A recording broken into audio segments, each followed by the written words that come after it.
The key theme of my presentation was the Taskforce for Climate-Related Financial Disclosures, established by the Financial Stability Board. I'm a member of the task force, so I was providing an update on the work of the task force so far, our focus over the coming months, and what the final results and recommendations will focus on. Can you elaborate on that a bit? What are you going to do in the next months? So right now we're in the process of developing our actual recommendations about the climate-related financial disclosures that companies and investors should prepare. It builds on our Phase 1 report, which was published in April. The Phase 1 report really set out the range of risks, non-physical and physical risks relating to climate, which are of relevance for both users and preparers of financial statements and reports.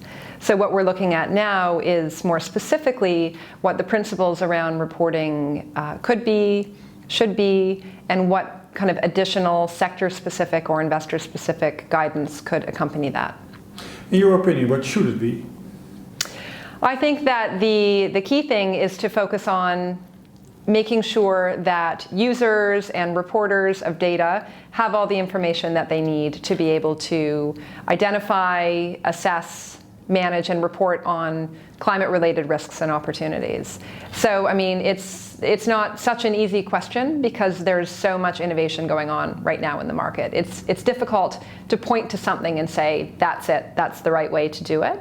It's certainly an area that a lot of investors and companies are focusing on, and others not so much. So we're looking both at creating high-quality supply of information, but also fostering demand for information to make sure that from a financial stability perspective, the market can function effectively. Where do you see the biggest problem for the task force? I think one of the biggest problems is that there are some 400 different kind of reporting frameworks, one way or another, relating to climate around the world. So part of the work of the task force is to take a step back and focus on what's really material, what's really important, to make sure that we're not the 401st reporting framework, but rather we serve as I think a force for good in the market to drive consensus around what some of the key metrics are and governance processes are for ensuring that climate-related risks and opportunities are prioritized, are an area of focus, and naturally then become an item that is actioned within different organizations. Afterwards, in the Q&A, something interesting came up? Well, of course, everyone wants to know what it means for them.